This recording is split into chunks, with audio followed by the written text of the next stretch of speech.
Welcome everyone to the Employer Handbook Zoom Office Happy Hour. It is October 28th, and we are talking about leave accommodations and other accommodations, FMLA issues for your hybrid and fully remote workforces. But, you know, those of you who have people in the office 5 days a week, you'll probably get something out of it too.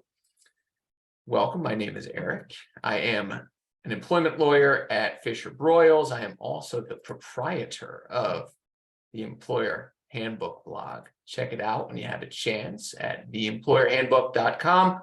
I'll drop some links in the chat throughout the presentation so that you can connect with me. You can connect with David Mohl. David, how you doing today? I'm good. How are you? Good to see you. Good to see you too.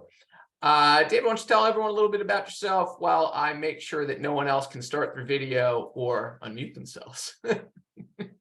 All right, very good. Well, thanks for having me. It's great to be here. Hi, everybody. As Eric mentioned, my name is David Mohl. I, like Eric, am an employment lawyer. I'm a partner with the national firm Jackson Lewis. I have a national practice, so my practice is I assist employers all over the country, but I sit in Atlanta, Georgia, and am a member of the firm's disability leave and health management practice group. Been with Jackson Lewis since 2018, and prior to that, I spent almost 15 years in-house with a Fortune 100 and including a Fortune 300. So have different perspectives, private practice, the in-house point of view. Really happy to be here. This is a great topic, very timely, as I work today from home, by the way. That's a stunning home office setup you have. Yes, that's right. Yes, or a very, very nice, virtual background. Beautiful. I'll let you all decide that. Beautiful. Thanks for being here, David. We appreciate it. Thanks for everyone who's attending. Let's get through some housekeeping measures and then we'll get into the good stuff. First, if you are watching on YouTube, hello, nice to see you. If there's any part of the video that you want to skip to, I'm gonna have some chapter designations down in the description below. So you can fast forward to wherever you want, or you can just watch the whole thing. That'd be great. And if you really like what you see, click the like button, subscribe to the channel, leave a comment, all that good stuff that people do on YouTube.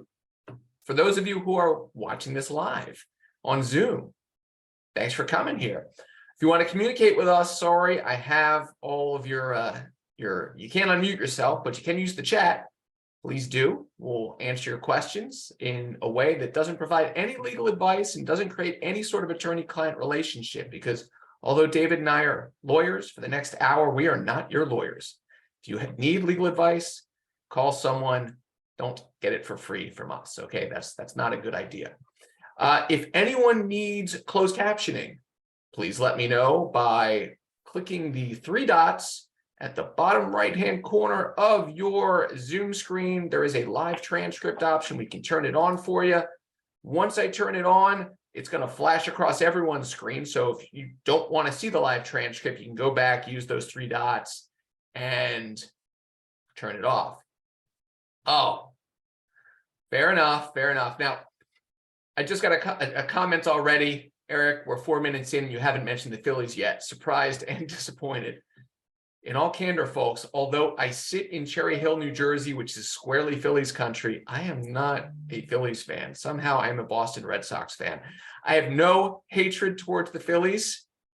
I know David's not going to mention anything because he's sitting in Atlanta and they're still licking the wounds, but I'll root for anyone who's playing the Yankees, and I'll root for anyone who's playing the Astros. So go Phillies. Go Phillies in the World Series. I'm all about that. All right.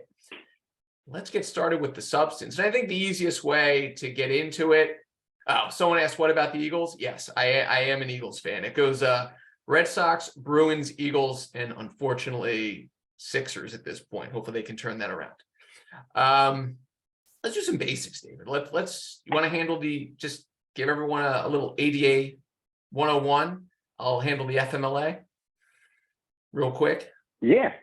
Yeah, we can do that, of course. So, and this ties in nicely to this topic. So the ADA, is always a challenge for employers. Of course, the ADA prohibits discrimination based on disability. And, if we really all talked about it enough, I think we'd all very easily be able to check the box and satisfy everyone on this call that we all qualify as having a disability under the ADA. So it really comes down to engaging in an individualized interactive process to determine what would be reasonable to enable someone to perform the essential functions of their job and what constitutes an undue hardship. So, COVID has created a whole different layer of ADA challenges and ADA requests. Things as simple as, I don't want to go back to the office.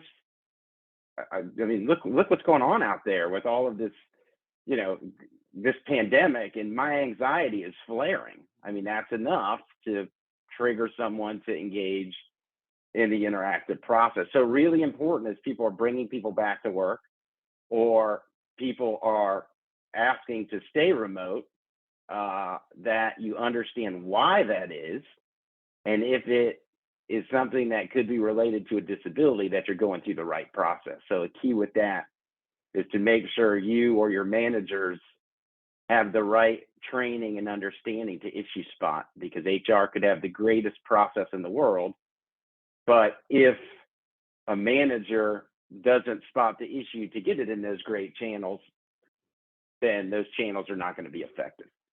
Yeah. I'm going to put a card right up here. This will remind me afterwards on YouTube, so you can see, if you missed it, our presentation last week on mental health, employee well-being. So a lot of what we talk about today is going to overlap with that, and just a natural segue from what David was talking about. People who during COVID, the height of the pandemic, were anxious about coming back to the workplace. A lot of those folks were using FMLA leave. Again, most everyone in here should be generally familiar with the FMLA, 12 weeks of leave in a 12-month period for one's own serious health condition or the serious health condition of a loved one, or to bond with a child, pregnancy, or some other reasons which we're not really germane to today.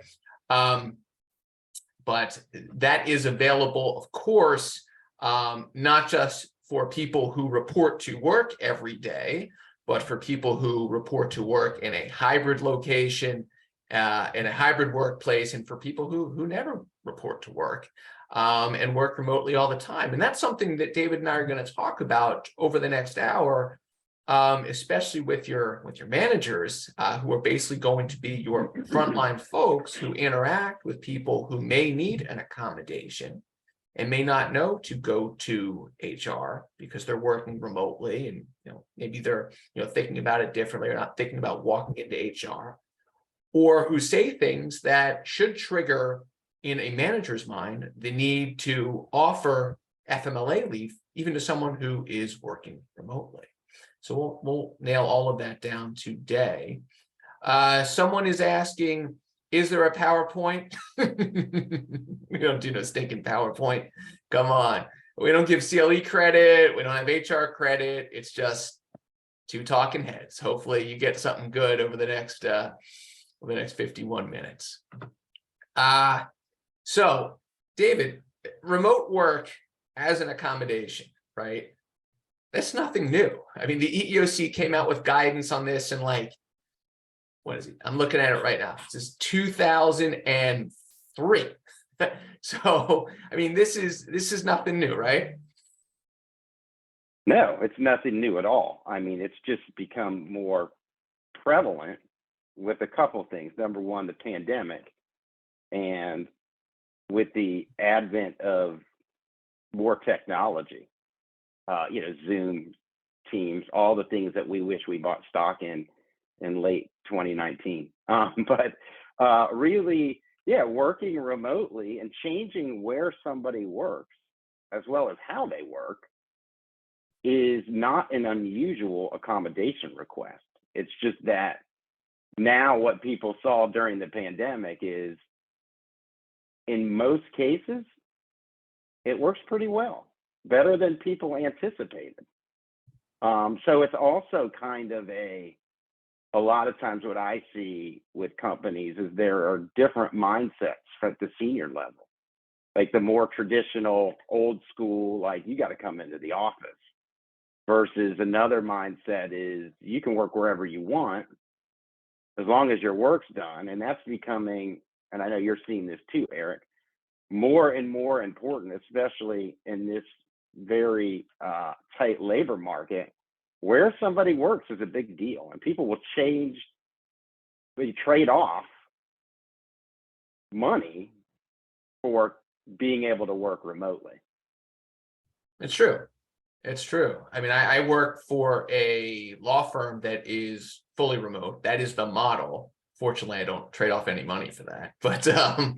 But no, I mean, even going back to 2003 when the EEOC came out with its first remote work accommodation guidance. Or telework, they call it, guidance. I'm looking at kind of the basic rubric of what the EEOC was saying in 2003, and it really applies today. Does the ADA require employers to have telework programs? No, but as David was talking about, the reality is that we've seen and experienced how telework in most, let's say, office jobs really isn't that big a deal. Obviously, you can't telework as a waiter. You can't telework as a truck driver. You can't telework if you're on a production line in a factory. That's not going to work. But in other situations, certainly it is a factor, or it is a consideration if someone wants that accommodation. And again, I'm looking back at the guidance from 2003, and tell me if any of this sounds familiar. Factors that employers should consider when evaluating whether someone should be able to work remotely. So this could be someone who is currently hybrid, who wants a full-time remote accommodation because of their disability, or someone who comes to the office 5 days a week and wants the accommodation to work remotely. So the employer's ability to supervise the employee adequately, and whether any duties require use of certain equipment or tools that cannot be replicated at home. So think, the person on the production line. The EEOC points out other quote unquote critical considerations would include the need for face-to-face interaction. We'll talk about that today. Coordination of work with other employees. I would submit to you that that's not nearly as difficult as it was back in 2003, with all sorts of technological developments in the last 20 years. We're dealing with one of them right now on Zoom. Whether in-person interaction with outside colleagues, clients, or customers is necessary. Whether the position in question requires the employee to have immediate access to documents or other information located only in the workplace. That seems a little dated.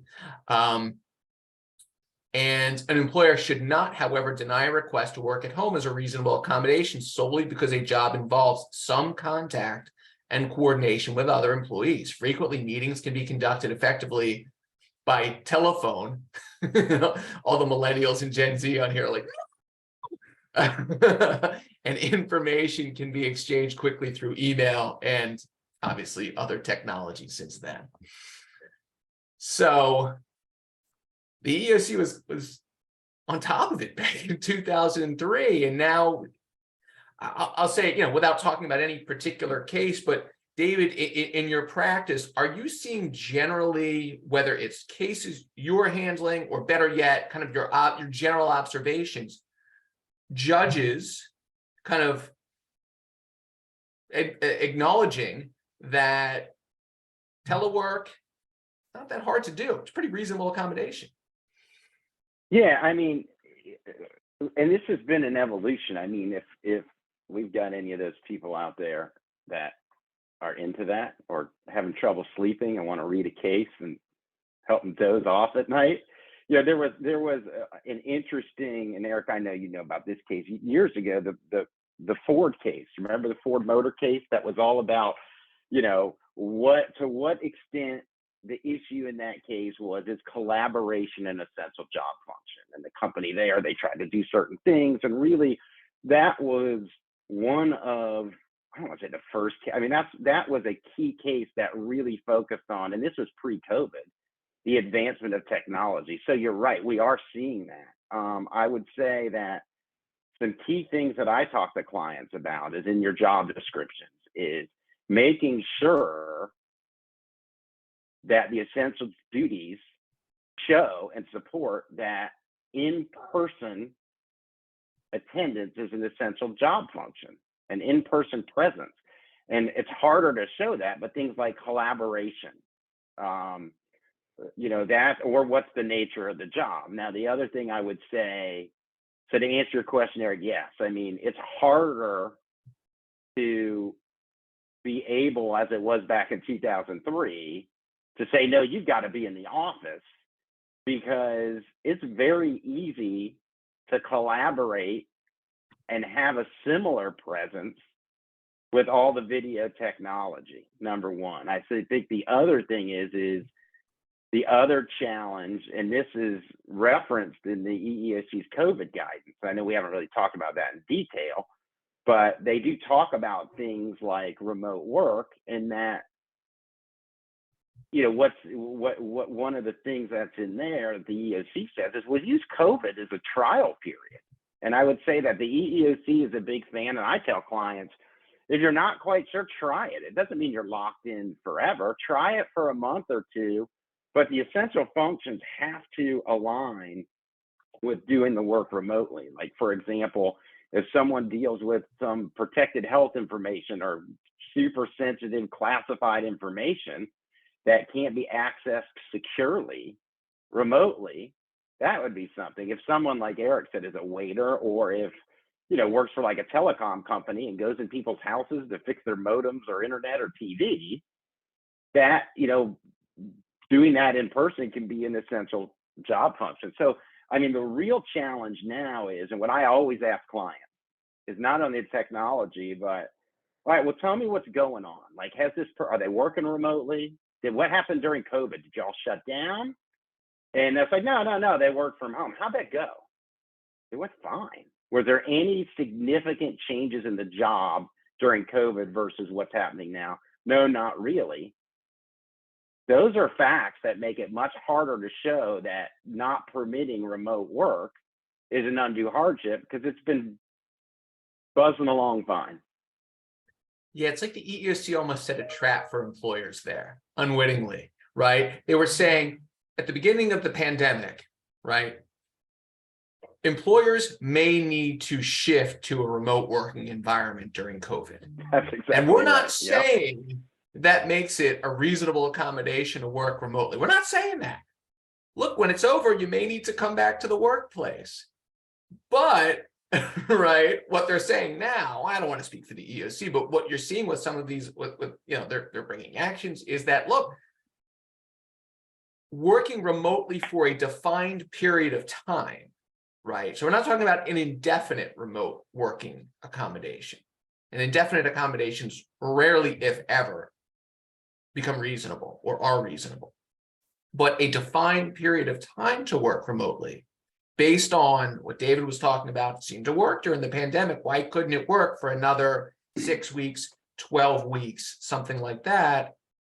That's going to be more likely than not a reasonable accommodation. But I'll tell you one other thing, Eric, that I think is important, that I do a lot for clients, and I think is really important, is it doesn't just stop with, and I think a lot of employers don't take this all the way or as far as they should. And like I said, I prepare these a lot for clients. When you're going to permit somebody to work remotely, lay the ground rules out in a document of what's expected, just like you would anything else. Just because they work remotely doesn't mean that they're exempt from the rules. If they're not going to be at work, even though it's in their house, they have to let their manager know. They have to be available. And also for hybrid work, or companies that have segments of their population that are outside of accommodations, going to work remotely, again, in a hybrid fashion or full-time, have a good remote work policy, and you can have a remote work agreement. So I do those a lot for clients, and that helps set the ground. Like things like, you might think it's silly, but remote work is not to be a substitute for childcare. And then you find out that someone's trying to save a couple bucks and they're trying to work with a baby on their lap. You know, you set the ground rules for that. So I think that's really important, again, with remote work, but any accommodations, whether it's service animals, whether it's working remotely, like set the ground rules so everybody's on the same page. And that is important, because if it's not being followed, you can say you got to come in. Shocked right now, David, that the chat's not blowing up with, hey, how can I get a copy of that remote work policy from David, or the remote work checklist from David? What's his email address? They'll come, don't worry about it. There was a question that just popped up that let's address this one now. This is from Jenna, and Jenna makes a comment. Doctors are now saying employee would benefit from working remotely, not actually stating that this is the only option, but not providing any other options. So that's an important point to raise. Generally with the ADA, that when an employee asks for a workplace accommodation, it's not the employee gets their first choice and that's that, right? There's an interactive, good faith dialogue between the employer and the employee. The employer doesn't automatically say, no, you can't work remotely, because that's not how we do it here, right? There are cases where employers get in a lot of trouble for that, because that's not good faith. That's not an interactive process. But when the employee's doctor, which is part of the process, you want information, you want guidance from the doctor about what the employee can do to fulfill the essential functions of the job with or without accommodation. When he or she says that my patient can work remotely, but doesn't set forth other options, what do you do at that point if you're the employer and you'd prefer not to have, let's say, someone who's hybrid going fully remote? What do you think? Yeah, I mean, you're right. So, and I've seen this quite a bit. It's this goes back to your process. So 2 quick points. Number one is, I think that in talking to employers, there's a misconception that the interactive process starts, ends, and everything is about what the doctor says. And what I tell employers is, what the doctor provides, that ADA questionnaire, that document that talks about what the limitations are and that sort of thing, and may recommend accommodations. That's just part, albeit a very important part, of the interactive process. It doesn't all start and end with what the doctor says, but Eric, you're exactly right. Is what is required is a reasonable accommodation, not the best one. And I had a situation that I was counseling an employer just as people were returning to work and things were opening up, where the employee had anxiety, and on the ADA questionnaire, the doctor said that in terms of recommended accommodations and there was a phobia there was anxiety and a mental health issue of interacting in person with people. And what the doctor put on the form was to either work remotely, or if the employee can have a private dedicated space that's closed off and doesn't have to interact with others. Now, normally it'd be like, well, geez. Well, this company was like, perfect. Our second floor is empty. The parking garage goes right to the second floor where no one is. We'll give her a corner office. She can shut the door. She can do stuff on video. She will never in the day interact with anybody. And the employee, they offered that, and the employee's like, I want to work remotely. So what we did, in as this played out, is, well, there was an alternative accommodation. Why don't we try it?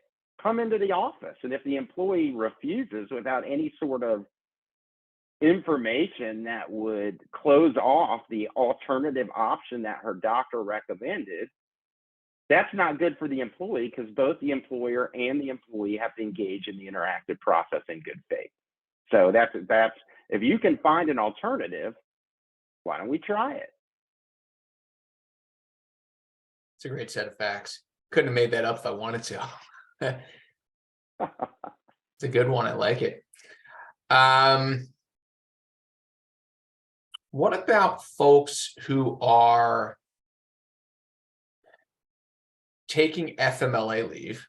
I mean, a lot of the theme here is often, especially when we're dealing with kind of this shift due to COVID to a remote working environment. There's a lot of mental health and well-being issues that crop up. Diagnosed, anxiety, depression, you name it, which would trigger the need for FMLA, and then FMLA ends. And the person wants to continue working remotely. Maybe, the workplace has gone hybrid, or maybe I think we were talking about this before we started the video. We were talking about employers who are thinking about shifting, because they haven't done so already, their hybrid and fully remote workplaces back to the workplace. So now we have someone who's taken 12 weeks remote, or 12 weeks of FMLA, and now they want to work remotely. So they've been out of the office for 3 months. They want to keep being out of the office. How do you deal with that now? Or is it almost a given that someone, as long as they can perform their job remotely, is probably going to get that accommodation? Yeah, that's your just straight FMLA ends and the person can't return to work like they did before. Now the twist here is, and it's interesting, if you look at the FMLA regulations themselves, they use the term essential job function. If someone is unable to work and perform an essential job function because of a serious health condition, that goes to FMLA leave. So if somebody at the end of FMLA leave is unable to return to work like they did prior to the leave, and whether that's in person and that's expected, you go through your ADA process, your ADA interactive process, to see what are the limitations, what are the essential job functions, is there an undue hardship? But again, if they can work remotely and do the job, absent showing that a physical presence is an essential job function, it's going to be hard to deny that. Absent performance issues. One thing, and obviously you don't want to over scrutinize an employee, but if an employee is on a PIP, for example, and working from home, I think, and again, it depends on the specific facts, but you have an argument that you could say, you need to be in the office because you're not qualified, you're not performing your job and effectively working remotely, and you need the oversight in the office. So that's a factor I always ask clients about when we're talking about any discipline, any PIPs, are there any issues? Yeah, look, they're on a 60-day, a 90-day, they're on a PIP. Well, look, if provided the manager's in the office and there's oversight, I think you could say, look, you're not able to effectively perform at work or at home, you're on a PIP. You need to come in so you can get the oversight so we can help you improve. Yeah, incredibly important. And David was talking about this earlier with job descriptions and with what David's talking about right now with the PIP. If you have a rule or policy that someone who's on a PIP is not going to be allowed to work remotely, regardless of disability, right? So you treat everyone the same way. PIP, you need to be in the workplace to be monitored, observed, making sure that you're going through that progression, your performance is improving, consistent with the plan, and we need to see that in the office. Have that in writing, have that be the policy, have that enshrined in the policy, in the PIP itself, right? You will not be able to work remotely during the PIP period. Kind of a basic bedrock principle too of, well, we want so-and-so to be in the office. Well, what do? They're a widget maker. Well, does it say that, that being in the office is an essential function of the job in the job description? Does it say it right there? That's important. That's important. That's what courts are going to look at. It's not dispositive, It's not the be all and end all, but the employer's judgment as to whether what is and what is not an essential function of the job, whether it's attendance or lifting 50 pounds, whatever it is. That's given the courts give that a lot of deference, what the employer thinks the essential functions are. And the best way to memorialize that is in a job description. And even better is giving that job description, communicating that job description to the employee and having them sign off on it, maybe at a performance review or something like that, so that everyone's on the same page. David, before we talk a little bit about FMLA compliance and pitfalls, I want to reset because we're about halfway through. And thank everyone who is attending today, the Employer Handbook Zoom Happy Hour. I'm Eric Meyer, that's David Mohl, Jackson Lewis. We are talking about accommodations, leave accommodations, remote work accommodations for hybrid workplaces, remote workplaces, and even a little bit of the 5-day-a-week in the office workplaces. We're cheating a little bit. I know we said this is going to be focused a little bit more on hybrid and remote workplaces, but I think some of what we're talking about naturally is just going to carry over into any workplace in America.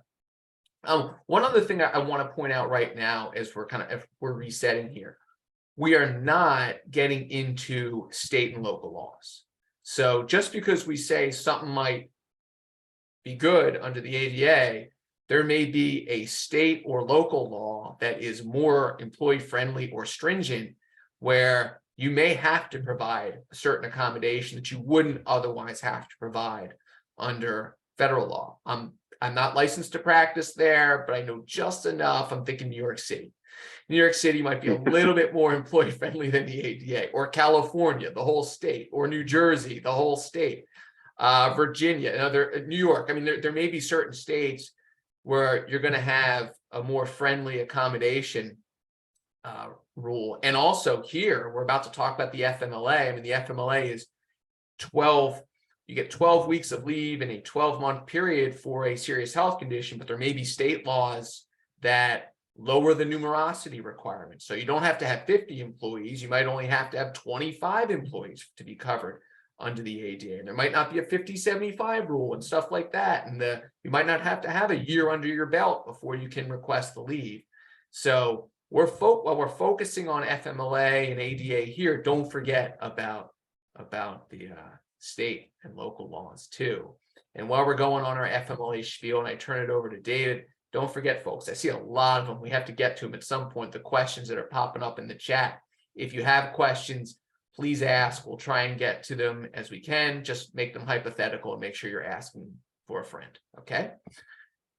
David, what are some of the FMLA compliance issues and pitfalls when we're talking about remote workers or hybrid workers who need FMLA leave? Yeah, I mean, a lot of times you need to think about if someone can't work because of a serious health condition, of course, your FMLA light should go on. But things that you need to think about is if someone's remote, and this goes broader than just FMLA, is managers need to keep tabs on what's going on. Because even though they're remote, you don't want out of sight, out of mind. If they're not able to work while they're working remotely because they go to a doctor's appointment, you need to treat that as FMLA. Also keep in mind that you could run into issues. Let's say someone can't come to work. You work with them and they say, oh, well, hey, look, I could do this remotely. Conversely, if that wouldn't be FMLA. So just be very careful with that. It's, some of the more typical traps, makeup time. Oh, hey, you have leave, just make it up at home on Friday. Like if someone makes up time, it's not leave. But what also is tricky is in COVID circumstances is you've got to look closely at the facts, and it's very gray as to whether COVID is a serious health condition. A common cold is not. Now, if someone has COVID and they were hospitalized, that would be. Other things to think about is, hey, look, I need to work remotely because I have to take mom to the doctor Wednesday and Friday. So those are things, okay, well, you're working remotely, but keep in mind the time that employee takes mom to the doctor, that very likely could be FMLA. So there's this, I think there's this mindset that when someone's working remotely, it's almost like a little hazy on what's going on. And, you know, are they working? Are they not working? And you've got to pay even closer attention to that, which it's important for your managers to know what's going on while not at the same time over scrutinizing, because you don't want to walk yourself into a claim that you were put on notice that someone was taking mom to the doctor and that you didn't provide them with their FMLA rights. Or similarly, hey, this person's not producing at home, and you discipline them or performance manage them or address that in a performance appraisal. And the reason they're not doing that is because they told the manager that they have to take mom to the doctor. So that's, you've just got to really make sure, just because they're working remotely, not out of sight, out of mind.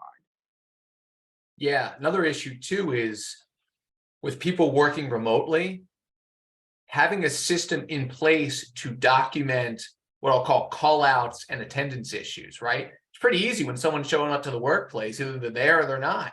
And if they're not going to be there, they have to call out within 2 hours or email or text or whatever your policy is. But if you have someone working remotely, and as David said, out of sight, out of mind, you may not know if they're not working. Or if someone needs a day off, whether it's to take mom to the doctor or whether it's just to, take the kids to the park and have a nice day or something. You need to have a system in place so that managers can document call outs and attendance issues, even if it's someone who's currently on FMLA, right? So just because let's say I'm on intermittent FMLA, right? I may call out from work because I have a flare up of whatever, fibromyalgia, right? Something like that, or migraines, or whatever it is. And if I'm saying it wrong, I don't mean to offend anyone.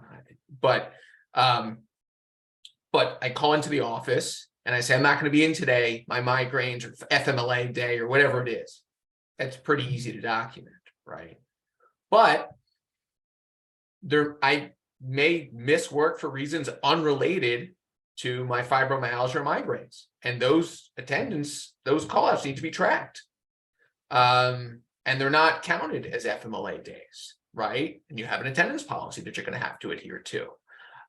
So these are important issues to have policies for these, but make sure that your managers, who are the ones who are communicating with your employees about this, understand what they should be documenting, and namely the call outs and the missed work, and what they shouldn't be documenting or penalizing your employees for, like in performance reviews or little condescending emails. We need you to work harder. Your anxiety. No one would say anything like that, but there are things that that managers can do that would chill employees who are working remotely, who still need nonetheless FMLA, from taking it. And that's the stuff that creates the lawsuits that David and I have to defend. 12:40. Want to mix in a few questions before we talk a little bit more maybe about manager responsibilities and some best practices? Sound good? Yeah, we could do that. Yeah. All right. And we assume that all these questions are hypothetical. You're asking them for a friend. We're not dispensing any legal advice. If you have specific legal questions, please ask your lawyer. Okay. Let's see. Someone asked, this is early on. One of my colleagues asked, and I wasn't sure how to best describe it succinctly. What are the key differences between the ADA and the FMLA? And I'll start, and then David, I'll let you add on. So the FMLA is a leave statute. It provides employees with leave. The ADA is not a leave statute. The ADA is designed to help employees with disabilities perform the essential functions of the job. In other words, to help people work. So FMLA leave, ADA not leave. Now, leave may be an accommodation in certain situations, but it's not a leave statute. That's how I would succinctly distinguish the two. What do you think? Yeah, I mean, I agree. I mean, you know, as you noted, the FMLA is designed to keep people out of work. The ADA is designed to keep people at work. And when you talk about leave, the idea of leave is that leave of a reasonable amount that enables someone to ultimately improve their health and their circumstance to the point that they can return to working. So two very different things, and both have job protection. I hear a lot that people say, well, it's the ADA, so it's not job protection. And that's not the case at all. It's job protection, and where you don't have to protect or reinstate someone's job is where doing so would create an undue hardship. Yeah. And by the way, shout out to Ricky David, who is attending today. I'm scrolling. I scrolled all the way up the chat. I'm going down slowly, and I see Ricky literally gave this exact answer in the chat. So thank you, Ricky, for helping folks out in the chat. We appreciate that. Another question, David, are you seeing companies modify their leave policies to specifically include telework, even if it doesn't apply to the entire workforce? I'm not seeing that. I'm seeing leave policies deal with that, because again, I don't know that that's a leave. I mean, leave means you're relieved from working. What I'm seeing, as I noted before, is some companies, depending on their workplaces, if there is a high prevalence of remote work outside of accommodation situations, is having a remote or hybrid work policy. But I'm not seeing companies, and I don't know if you are, Eric, in leave policies themselves addressing remote work. I'm not. I mean, I think that would be more appropriate in an ADA context, and I don't normally see that specificity in ADA policies because it varies what the accommodation may be. No, that would be a very bespoke policy that I would, that I'd be drafting for someone, because they came to me and said, look, we're having this issue. We want to make sure that telework or remote work is addressed in our policy. But generally, like you, David, I keep the ADA policies fairly generic, and just, again, it's not to inundate the employees to the extent they even read it, but just to inform them that, look, we understand that, if you have a disability, let us know. We're here to help. We want to accommodate you. Just let us know, and we'll work with you in good faith to try and come up with something that can let you perform the essential functions of the job. This is more of a comment than a question, but I guess we could touch upon it. Someone wrote, we continue to see doctors stating continue work from home status to eliminate risk of contracting COVID-19 in the workplace. I'm not seeing that.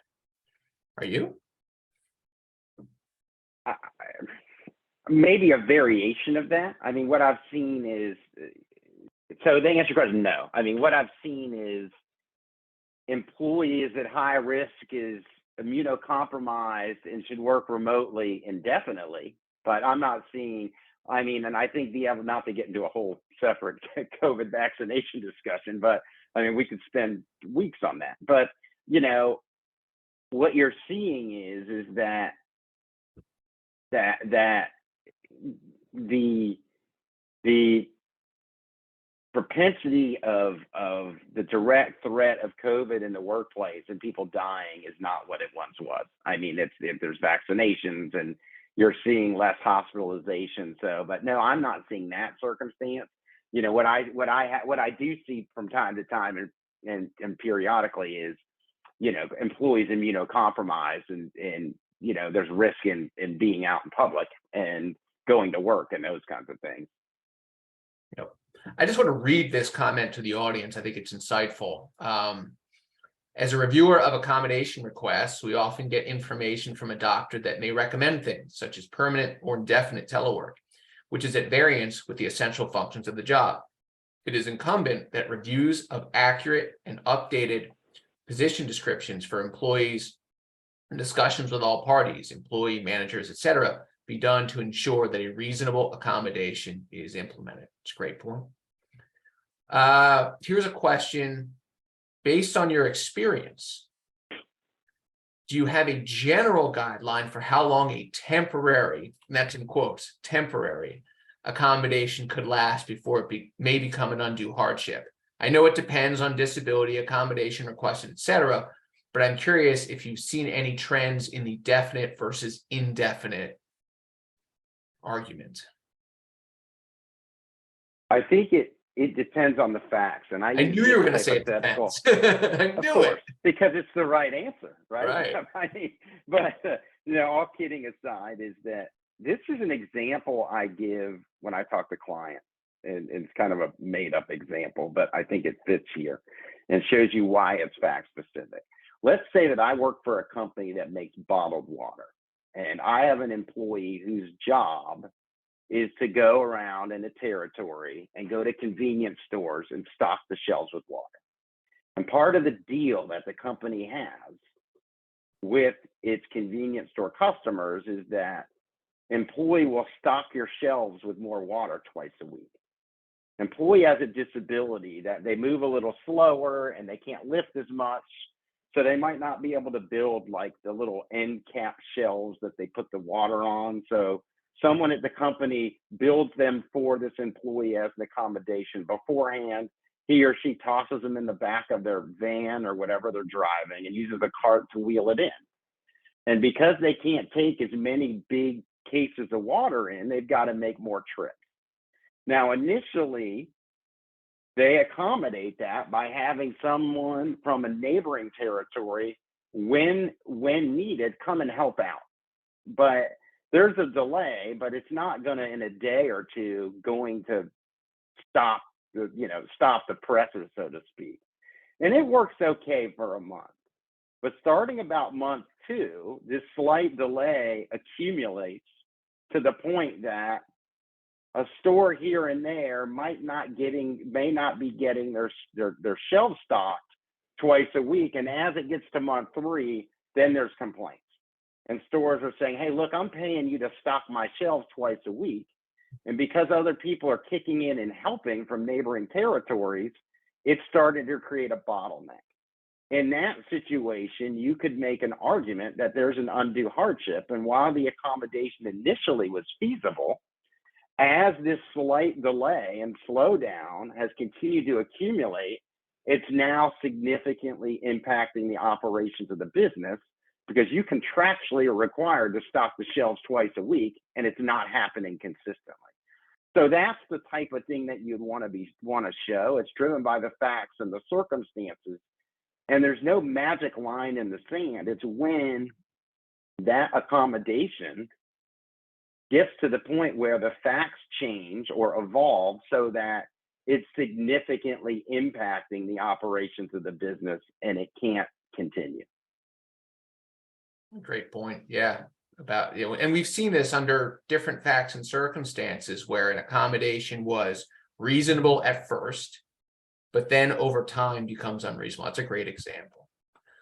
Well, and as you know, Eric, employers always have the right to change an accommodation or no longer grant it if the circumstances change that make it no longer feasible. So you're not locked in forever. Right. Right. I'm going to pivot away from the audience questions for a second. We'll try to get to a few more later on. I just want to hammer a few points that we have in our outline today. Supporting workers who are remote, who need to work remotely because of a disability, who don't get the same interaction as they would obviously if they were in the workplace. What can businesses do to ensure that the accommodation, which is altruistic at first and trying to help the employee, doesn't become punitive at some point because they become out of sight, out of mind, right? What can employers do? Yeah, I mean, that's a great topic. I actually, and it was interesting and kind of fun. Is I did a training a couple months ago for executives on this very issue. They're like, look, we're now so remote, like what? And it was driven towards engagement. And some of the things that were talked about is, make sure more than ever that you're having those weekly or normal check-ins. Do it on camera and come with, don't just wing it. Like, come with an agenda to talk about and get the employees' insight and help them feel engaged. And I always say this, that earlier in my career, when I was in-house, one of the senior executives for whom I was my main internal client, I noticed right off the bat, every single meeting, even one-on-ones just with me, he always asked, what do you need from me? And if I told him something, he wrote it down and he delivered. I mean, that really shows engagement. So I think it is making sure you're checking in more than ever with, and to me, look, I'm going to be honest, I had a couple of these during COVID and I'm like, this is kind of hokey. But it turned out to be a nice, like, engagement, and that was the virtual happy hour. I'm like, what? But it turned out it was just a chance to get people more engaged, and little things that it's all about the engagement. It's making sure you're checking in with the employee, making it mandatory to be on camera, being available for the employee, and making sure that they're included in anything that is not only required, but if there are things and meetings that, somebody's got an anniversary and somebody's, there's a get together, because that person already may feel like an outsider because they have to work remotely. It's really just all about engagement. And if you do that, it can be very successful and the employee can be more productive. Yeah. I mean, I am a stone cold employment lawyer. I have no heart. It froze a long time ago. But so I look at this stuff as, what is going to be the fodder for an ADA discrimination claim, right? So making sure that your employees whom you're accommodating remotely remain engaged is also important from that standpoint as well. Along those lines, you want to make sure that your accommodation resources and policies facilitate requests for accommodations from remote workers. We talked about, you wouldn't necessarily put, let's say, like telework specifically in a ADA or ADA policy, but you might mention, and I'm going on a slight tangent here, but as part of your DEI efforts, you want to make sure that disabilities are taken into account in terms of diversity, equity, and inclusion. Again, I don't want to go too far off track, but it does relate a little bit to what we're talking about today. Another thing, Eric, one other quick Yeah. point on it is to watch, and this goes to your what would be in an ADA claim, and is watch the microaggressions.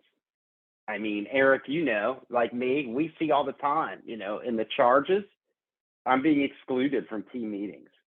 I'm getting snubbed. I'm being frozen out.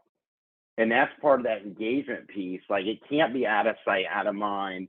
And it's understanding. I'm seeing more and more with the harassment and discrimination training that includes the DEI training, that includes training on microaggressions. It's the buddy, high five, talking about going to the game in front of other people, forgetting to invite people to meetings. That is all stuff that we see, and I know you do too, Eric, in EEOC charges. Yep, see that all the time. And not just for the underlying disability discrimination claim, but also the retaliation claim. I made a request, I requested an accommodation, and then I was retaliated against in these ways. The company, the employees did things to chill me from exercising my rights under the Americans with Disabilities Act, namely request an accommodation. See that a lot. Other things to think about, we already talked about having inclusive meetings, synchronous communication, right? That's something that may lack when people are out of the office, or if you have a hybrid workplace where this is the day that everyone comes in, but a couple people can't because they have disabilities or accommodations, making sure that there are still ways to engage both asynchronously and synchronously with folks who are working remotely. David alluded to it earlier, and with this great anecdote about having someone come in and work in the kind of the remote office on the second floor near the parking garage, considering other forms of accommodation, right? Beyond the, hey, I need to work remotely. So whether that is a transfer into a different position that would enable the person to come to work, or whether it's shifting an office or a hybrid setup, it doesn't have to be remote work. Also, for the folks who do work remotely, making sure that they have the proper infrastructure, whether they have a disability or not, but primarily if it's someone with a disability, to perform the essential functions of the job remotely. So that may mean providing them with a different computer. That may mean providing them with better Wi-Fi. That may mean potentially, giving them something for an office setup at home. Now, that may create an undue hardship. I submit to you that it's more likely, or I say less likely, for something like that to create an undue hardship for a multinational conglomerate than it is for a mom and pop shop who has just enough employees, 15, to be covered under the Americans with Disabilities Act. So that's one of those. And Eric, one other just quick note on that is, and I don't want to get off topic, so I'll just keep this very brief, is keep in mind that some state wage and hour laws may require you to pay for it. So you want to make sure you're complying with the applicable wage and hour laws in your particular state as well. Don't lose sight of that. So cost might not be the way to go because you might have to pay for it anyway. Yeah, that's a great point. Well, folks, we're almost at the top of the hour. It is 12:57. I apologize. There were some questions, really great questions that we wanted to get to that we couldn't. But we hope you had a good time today. I know I did. David, thank you so much for coming out and helping us today. You have anything you want to plug or anything you want to tell the audience? Yeah, no, thank you. It was fun. I mean, we obviously, we if anybody needs assistance, I would just say one thing that I'll put out there, that we have a resource that we've developed that we're really excited about. It's an online resource that is subscription based, that is updated almost in real time and contains leave and accommodation state and local law summaries for every jurisdiction in the United States with a click of a button. And it's called the Jackson Lewis Leave and Accommodation Suite. If you Google it, you'll see information on that. We're really excited about that. And so that's my shameless plug. And I see some familiar faces in here in the chat, but this is fun. Thanks for having me. And I will say go Phillies, because I have a Phillies fan in my house. So yeah, I'll say I'm pulling for them. Again, I'll say go Phillies as well. Folks, thanks for hanging around. We appreciate it. Let me promote. We'll be back next week. Supposed to be picking my kids up. Early dismissal. They'll have to wait in aftercare a little bit because we're going to be doing a cybersecurity and employment law presentation. Something that we don't do, I don't think we've done before, but I have a wonderful team of cyber attorneys at Fisher Broyles who have agreed to come on and present, and I'll have to nudge them to get some tips about what y'all want to hear and what would be most useful to you. But if any of you have anything you want to hear specifically on the area of cybersecurity and HR and employment, hit me up on LinkedIn, email me, and we'll make sure that we cover it next week. But it'll be same time on next Friday at 12 o'clock. And I will plug that on Monday. I will upload this video to YouTube, and you'll remember to subscribe and all that stuff so you get notified when the video goes live. Otherwise, I'll have a link to it in the blog post on Monday. Other than that, think that's it. That's all we got. So go Eagles, go Sixers, go Phillies, win a World Series. And everyone have a great weekend. Bye now.